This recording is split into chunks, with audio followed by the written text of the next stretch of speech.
अस्सलाम वालेकुम dear students, क्या हाल चाल है आप सबके। आई एम शमा असलम, आपके favourite YouTube channel copy class में। आज हम लोग एफएससी पार्ट 2 चैप्टर 15 होम्योस्टेसिस में जो टॉपिक डिस्कस करेंगे वो है basically thermo regulation in mammals. कि क्या मैमल्स क्या ऐसा तरीक़ेकार करते हैं, कौन सा मैकेनिज़्म इस्तेमाल करते हैं सर्दियों में और गर्मियों में कि वो अपने थर्मो रेगुलेशन को मेंटेन कर लेते हैं। ठीक है, mechanism of thermo regulation in mammals against cool temperature as well हम डिस्कस करेंगे इन वार्म टेम्परेचर में। फर्स्ट ऑफ ऑल हम लोग डिस्कस करते हैं mechanism of thermo regulation in mammals against cool temperature. First of all देखिए, mammals के पास बहुत ज़्यादा मैकेनिज़्म है कि जिसके ज़रिए वो हीट एक्सचेंज को रेगुलेट कर देते हैं विद द इन्वायरमेंट के साथ। Mammals have various mechanism that regulate heat exchange with environment. जैसे कि हम लोगों ने प्रीवियस लेक्चर में भी डिस्कस किया था कि वैसोडाइलेशन और वैसोकंस्ट्रक्शन ना दोनों के दोनों इफ़ेक्ट करते हैं किसके ऊपर, हीट एक्सचेंज के ऊपर। अगर हम लोग बात करें वैसोडाइलेशन के ऊपर तो वैसोडाइलेशन बेसिकली है जब भी ग्रेटर ब्लड फ्लो हो इन वार्मथ में ताकि डिसिपेट हो सके, ताकि ज़ाया हो सके क्या, हीट, तो उसको वैसोडाइलेशन का नाम देते हैं।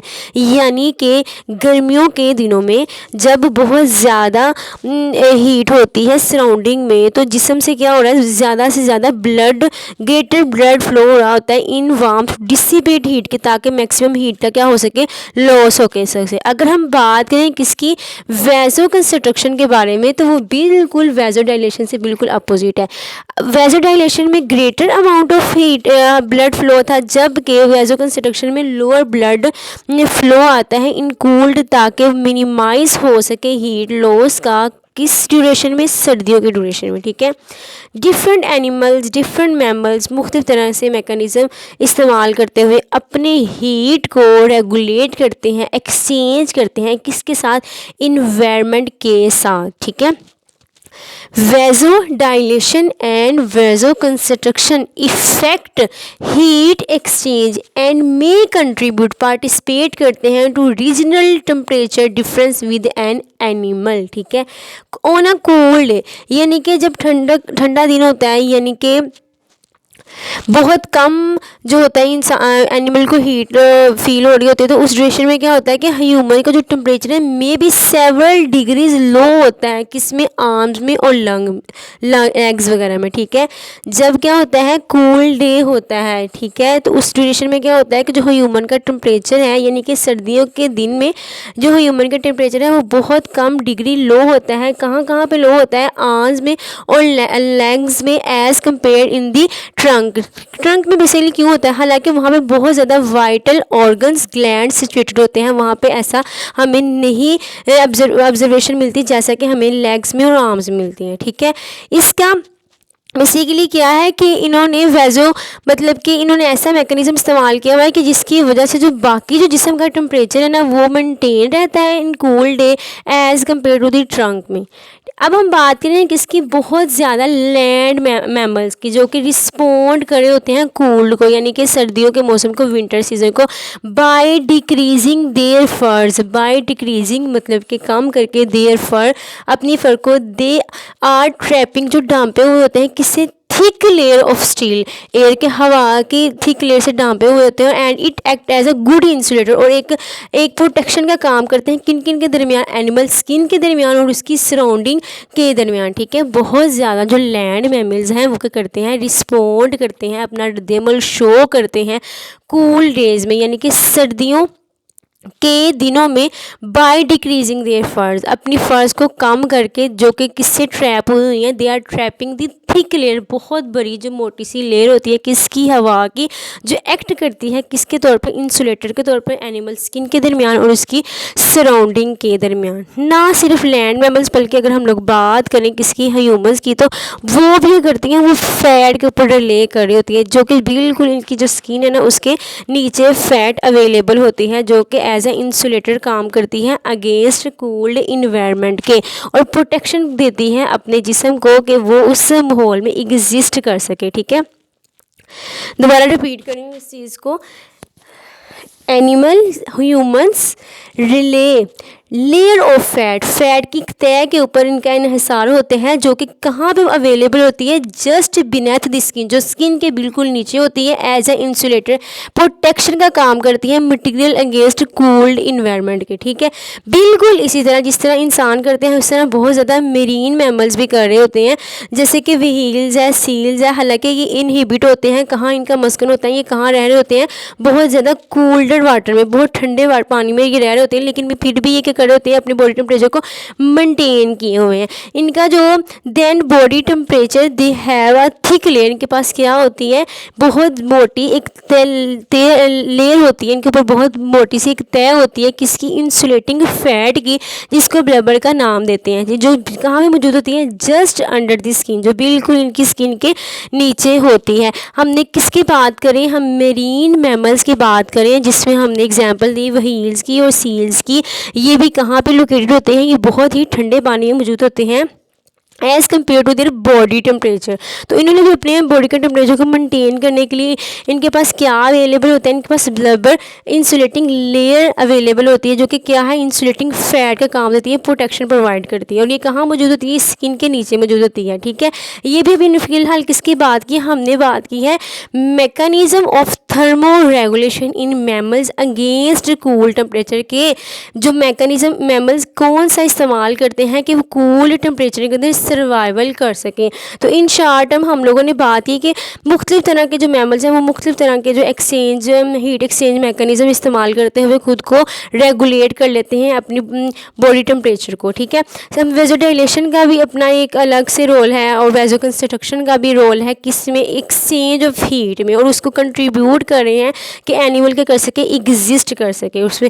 अगर बहुत ज़्यादा ठंडा दिन होता है, यानी कि सर्दियों की ड्यूरेशन में, विंटर सीजन में, तो ह्यूमंस भी क्या करते हैं, उनके जो आर्म्स होती हैं और लेग्स होते हैं उनके अंदर भी बहुत कम सेवरल डिग्रीज जो है ना लोअर टेम्परेचर होता है एज़ कम्पेयर इन दी ट्रंक में। उसकी रीज़न ये होती है कि बहुत ज़्यादा तरीके से, जैसे कि हम लोगों की सर्दियों में नाक बहुत ज़्यादा ठंडी हो जाती है, उसकी रीज़न ये होती है कि जो ठंडी हवा होती है ना, उसको एक मैकेनिज़्म के ज़रिए गर्म हवा में तब्दील कर दिया जाता है, और वो हमारी नाक के ज़रिए जो होती है ना पूरी बॉडी में सर्वाइव करती है, और वो एबिलिटी रखती है कि जो बाकी का जो ह्यूमन टेम्परेचर है ना वो मेंटेन रहे। ठीक है, इसीलिए आर्म्स और लेग्स और नोज़ वगैरह भी इसीलिए कम डिग्री में इनका जो टेम्परेचर होता है as compare to the other part of the body, यानी कि ट्रंक, जिसमें बहुत ज़्यादा वाइटल ऑर्गन्स और ग्लैंड्स वगैरह मौजूद होते हैं। ठीक है, अब अगर हम लोग लैंड मैमल्स की बात करें ना, तो इनके पास भी फर अवेलेबल है, जो जिसमें क्या है, एक मोटी सारी तय लेयर है जो कि एज इंसुलेटर काम कर रही है कि जो एनिमल स्किन है ना वो प्रोटेक्ट रहे, उसको ज़्यादा ठंड ना लगे किससे, सराउंडिंग से। ठीक है, और अगर हम लोग ह्यूमंस की बात कर ले, वो भी लैंड मैमल्स में ही आते हैं, तो इनके पास भी एक फैट की लेयर अवेलेबल होती है जो बिल्कुल स्किन के नीचे होती है। ठीक है, और वो भी एज ए इंसुलेटर काम कर रही होती है, प्रोटेक्शन दे रही होती है अगेंस्ट दी इन्वायरमेंट के। बिल्कुल जैसे हम लोगों ने लैंड मैमल्स की बात की, इसी तरह मेरीन मैमल्स में भी ऐसा होता है। मेरीन मैमल्स में हमने बात की व्हील्स की, सील्स की, जो कि इनहिबिट हो रहे होते हैं, उनका मस्कन होता है कूल्डर वाटर में, तो वो भी अपने बॉडी टेम्परेचर को मेंटेन किए होते हैं। वो कैसे मेंटेन किए होते हैं, इनके पास एक ब्लबर क्या होती है, इंसुलेटिंग फैट होती है, किसके नीचे, बिल्कुल स्किन के नीचे, जो कि हेल्प करती है, प्रोटेक्शन देती है कि वो एग्जिस्ट कर सके इन बहुत ज़्यादा कूल्डर वाटर में। अब ये सारा जो था मैकेनिज्म वो हम लोगों ने कूल टेम्परेचर में देखा कि मैमल्स किस तरह से थर्मोरेगुलेशन को मेंटेन किए हुए हैं। अब हम नेक्स्ट बात करते हैं वार्म टेम्परेचर में। ठीक है, mechanism of thermo regulation in mammals against warm temperature. इसमें सबसे पहले हम लोग देखेंगे कि स्किन क्या किरदार अदा कर रही है वार्म टेम्परेचर को मेंटेन करने के लिए। ठीक है, यानी कि ड्यूरिंग गर्मी में, मतलब कि जब समर सीज़न में बेसिकली क्या स्किन किरदार अदा कर रही है इन मैमल्स में। तो बहुत ज़्यादा marine mammals dispose of their excess heat from their skin surface. क्या करते हैं, एक्सेस हीट को, जो अजाफी हीट होती है उसको अपनी स्किन के ज़रिए डिस्पोज कर रहे होते हैं, उसको खारिज कर रहे होते हैं। क्लियर है चीज़, जैसे कि हम लोग देखेंगे कि जो स्किन है ना वो सरफेस एरिया प्रोवाइड करती है कि इजीली क्या हो सके, इवेपोरेशन वहाँ से हो सके, थर्मो रेगुलेशन का आसानी से जो है वो प्रोसेस हो सके।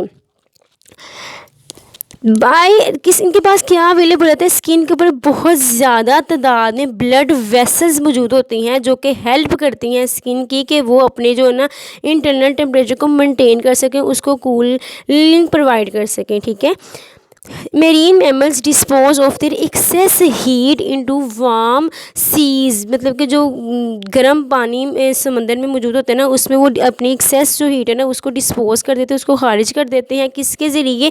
क्योंकि इनकी स्किन के ऊपर लार्ज वेसल्स मौजूद होती हैं जो कि इसको हेल्प करती हैं कि वो एक्सेस हीट को बाहर की तरफ खारिज कर सकें। अब ये डिसिपाइट्स हीट है ना फ्राम दी स्किन, बेसिकली ये कूलिंग प्रोवाइड करती है, ये इसको प्रोटेक्शन देती है कि वो वार्म टेम्परेचर में एग्जिस्ट कर सकें। कौन? Marine mammals. एक अब हम अभी हमने फ़िलहाल बात की है रोल ऑफ स्किन की, किसमें? मेरीन मैमल्स में। अब हम बात करते हैं इवेपोरेटिव कूलिंग मैकेनिज्म की, किसमें?